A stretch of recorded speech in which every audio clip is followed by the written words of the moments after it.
Danas je dan planeta Zemlje. Nadam se da ste pratili prethodne videe i primijenili neke od pravila.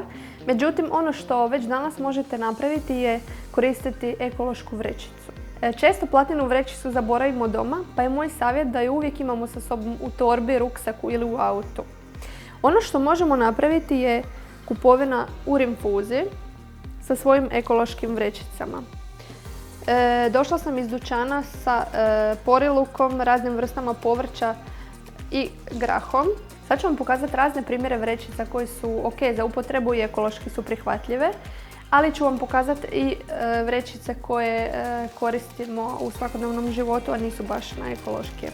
Ovdje imamo razne vrećice za kupovinu u rinfuzi. Ove su pamučne, a ove su napravljene od recikliranih plastičnih dijelova. Ovdje imamo kompostabilnu vrećicu za biootpad.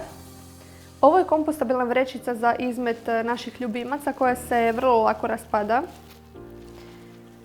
Zatim imamo vrećice koje su napravljene od recikliranog papira, ali kako bismo primijenili naš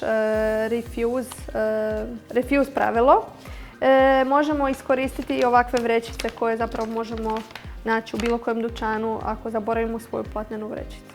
Unatoč EU direktivi o zabrani korištenja plastičnih vrećica, još uvijek ih nalazimo u shopping centrima.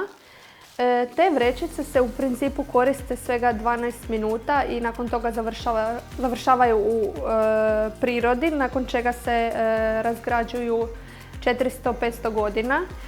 I često ih životinje u morima zamjenjuju za meduze zbog napuhivanja. Tako da one postaju hrana životinjama. Međutim, postoji još jedan način štednje resursa, odnosno drveća, a to je prebacivanje na e-račun. Postoje mnoge firme koje vam nude tu mogućnost, tako da i na taj način štedite resurse. Ako su vam se svidjeli savjeti koje sam s vama podijelila prethodnih 5 dana, možete me nastaviti pratiti na Facebook i Instagram stranici Zero Waste Croatia. Bog!